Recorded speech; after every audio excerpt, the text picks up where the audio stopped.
Live? Awesome.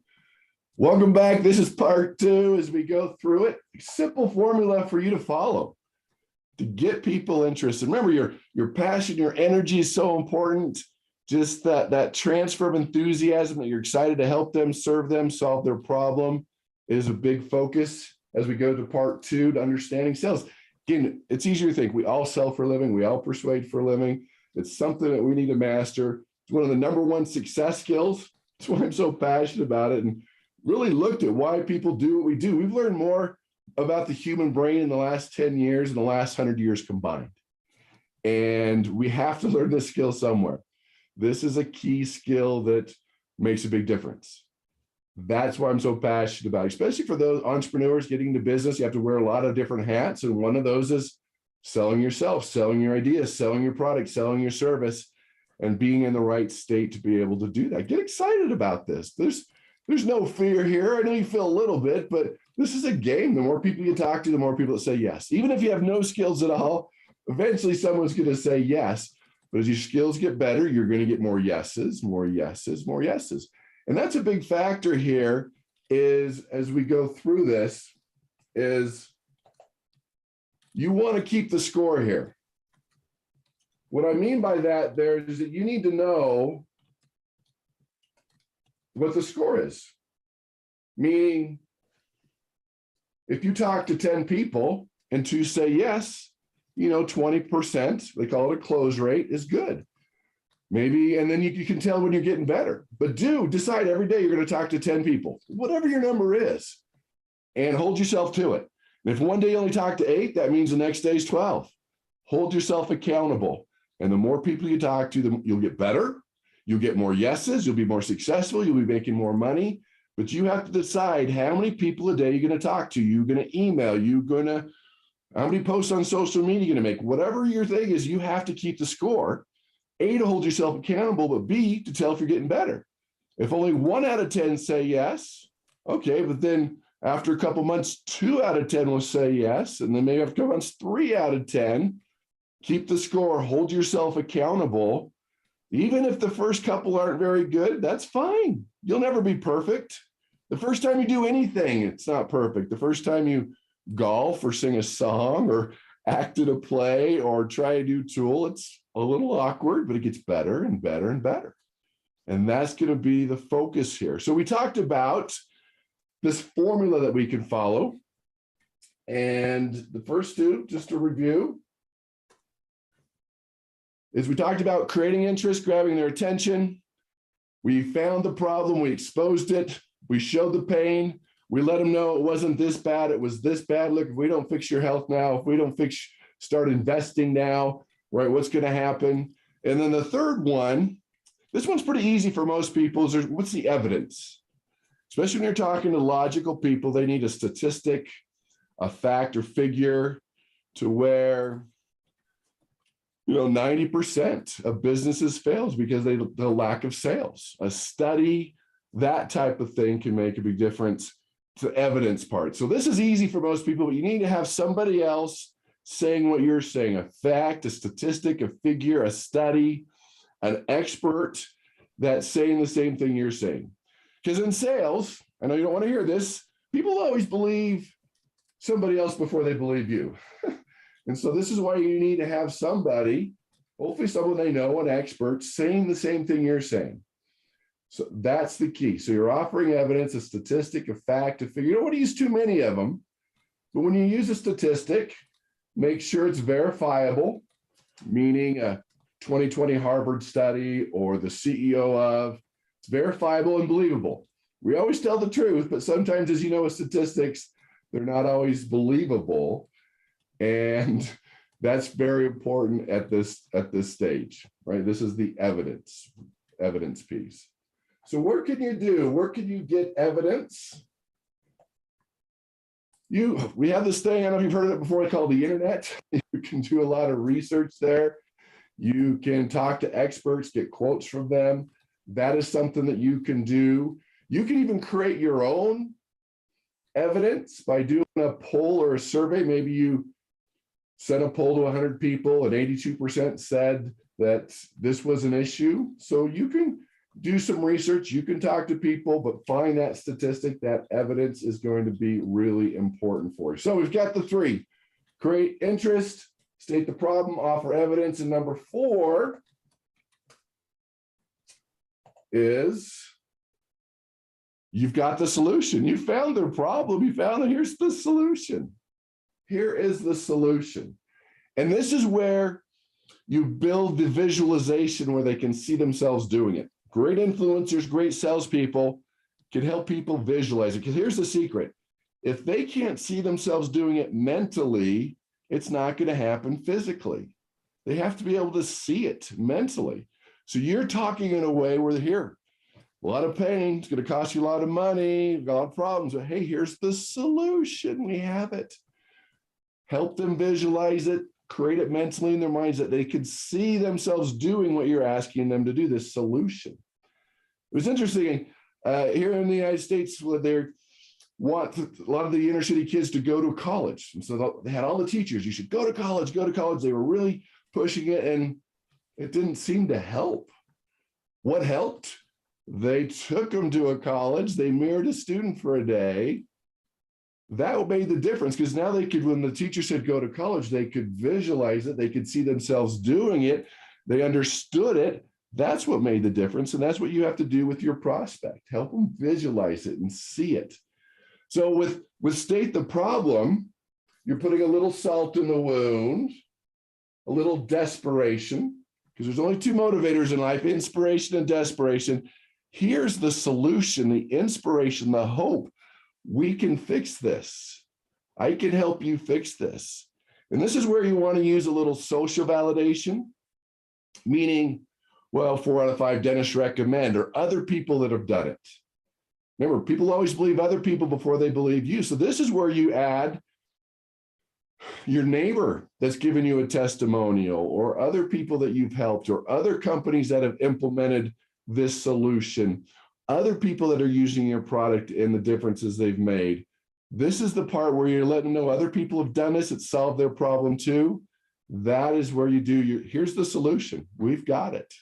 This is the solution that can make a big difference. And so paint the picture, help them visualize it, be excited, show them other people that have done it. And that's something too, as you start these businesses, is start collecting testimonials. And people are happy to give to you when you exceed their expectations. Just say, hey, can you give me a testimonial? Even if you just started, you can still get testimonials from people that you've worked with in the past. Oh yeah, they're a great person, they're honest, they're hardworking. Even if it's not specifically about your new business, you can start collecting those and use this in that situation here. So our final one here, this is the exciting part for you. This is your call to action. You can call it your close, whatever you want to call it. This is when you ask for their business. Now, a couple pieces on this one. This is quick and fast. This is only about 5% of your presentation. 5%. You're like, what? Yeah, this should not surprise people. This is when you say, hey, do you see how this will change your life? Do you see the power of that? Yeah, great. Let's get started. It's not that complicated. The challenge with this one is, I don't know, a lot of us go when a guy's asking out a lady for a date, say, for example, we're talking about the weather and things that are happening, and they, they end up don't want to go out with us because we didn't get to the point. This is fast, quick, and easy, right? It doesn't take that much time. So here are the complaints. You're taking too long. No. Do you see how we could do this? Yes, let's get started. This should not surprise people. If you've done everything else right above with the other steps, it's not going to surprise them. You're asking them to do something. This is the exciting part. This is why you're talking to them. This is why you're in business. Because the complaint is your demeanor, meaning, you know, you were a people person talking to the person. All of a sudden, I've got to ask him for money. You get all nervous inside, and it comes across. They're like, what happened to people person? Because you're different. No, you're persuading, you're selling the whole time. This should not surprise them. 5% of your presentation, that is the key. Make it something simple, something easy. Be excited about this. This is the point. Step number 5, call to action, where you ask them to do business with you. And it can't, again, it's not that, it's simple. Do you see if we do this or this, how it's going to change this? And they say, yeah, great. Let me tell you how to get started. It could be that simple. And be excited. This is the key, the most important part, and it shouldn't take that long. Your call to action, your close, whatever you want to call it, this is where you're asking them to do the solution, what you want them to do. That is the key fact here. Now, you can help people. The situation with your call to action is helping them make a quicker decision, creating some urgency and scarcity. I can only coach 5 people a month, so I want to see if you're able to do that. So there's this thing called scarcity and urgency that we can talk about and work through, but this is a point to help them make a decision. When you can create some scarcity, the urgency, there's only 5 left. Now there's a side to that where it's overused, where the sale ends today and does it really? But if you can create legitimate scarcity and urgency of helping them make a decision, otherwise they might put it off, but make it simple, make it easy, give them a reason to make a decision that day. Maybe it's a discount, maybe you can only work with 1 person a month, depending on your type of business, how many people that is. But this should excite you. This is the key. So let's review these. All of them here, so make sure you have them all. Here's the simple formula. You're grabbing their attention, you're creating interest, all right? You've grabbed it. You're stating the problem, you're offering evidence. So you get in the problem, you're finding it, you're reminding it, a little pain, you're offering the evidence, here's the proof, solution, other people that are doing it, and asking them to do it. You just asking people, you'll get more yeses. Easier than you think, more exciting than you think. This should be fun. It's a game. Getting more yeses, get more people to do business with you. That's a big piece of the call to action and working through this. And if you're face-to-face, work on your body language. Be more open, more a direct eye contact, square up your shoulders, feet pointing towards them. Be excited, be passionate. That is the key. That is the key to what we do. So let me know if there's any questions on those 5 steps. I'll fill in some blanks here. Pretty simple. It's very, very simple on how to do that. When you're talking to people, work on that mindset when you're talking to people and realize that most sales is emotion. It's just got to feel right. It's got to feel good. The emotional, we do it based on emotion. Too many people throw what I call sales darts. You should do it because of this. And they throw a dart, like the dartboard. You should do it because of this. And they hope something stick. No. Ask them the questions, find out their pain, and you know exactly what to solve. This is an emotional thing. It's not listing all the features. You have to really dig deep for the emotional level of what you do. So think about your product or your service, your side hustle you're thinking about starting, and why do people really do it? What gets them excited about it? For example, a gym, right, where people work out and exercise. Do they go because it's 100,000 square feet? No. Do they go because it's open 24 hours a day? I mean, that might help. They go because it's the best equipment. Do they go because the best trainers? No, they want to be skinny. They want to feel good. They want to go on more dates. I mean, we really have to dig deep when you think about, and that's the best way to find the emotional side of what you're doing is ask yourself which means. I have my feature, which means, and keep asking, which means, so what, who cares, to really find out what's important to people as you talk to them. That is the key. And let me give you the secret ingredient here that is very important to trigger emotions. That's part of the persuasion process, is the story. The story behind you and what you want to accomplish. If you look at good marketing, good sales, it's around a story. So as you talk to people and you look at these 5 parts, You need to have a story somewhere in here. Story is a power tool for salespeople, for persuaders, off the charts. The studies are incredible. Stories keep people's attention. They simplify complex ideas. They connect you better with people. But here's the greatest thing about stories. They influence under the radar. When you tell someone a story, it puts them in a kind of a subconscious trance, and they persuade themselves. They sell themselves. They put themselves in the story. If I was selling life insurance, well, you got to get it because something bad could happen. No, it's a story about Frank, late night. It was dark. It was cloudy, tragic accident, 5 kids at home.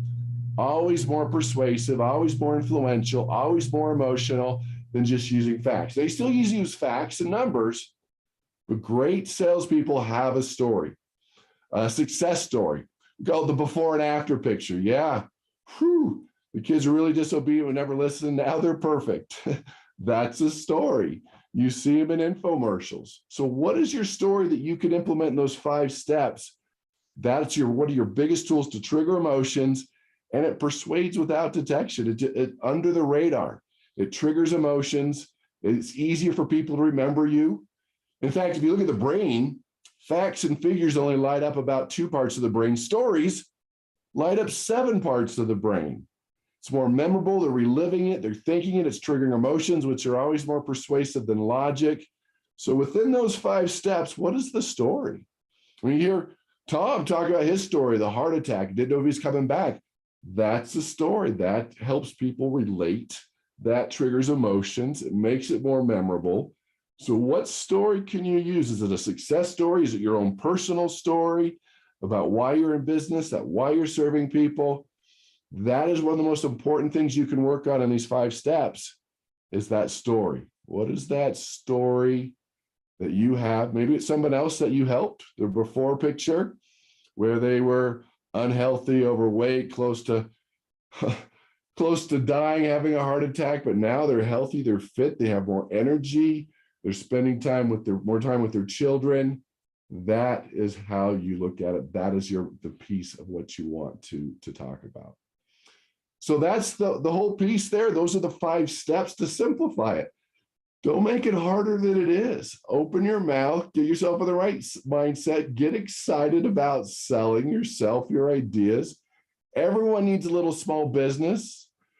Everyone needs to be an entrepreneur. That's part of becoming successful. That's a big part of the Success and Money Foundation, because you need to have something. This is where millionaires are created, starting a small business, building it up, growing it. But you have to sell yourself, talk to other people, and it can be fun. And you can learn how to do it. Well, I wasn't born a salesperson. Nobody's born a salesperson. You can become more influential, more persuasive. You can make this happen.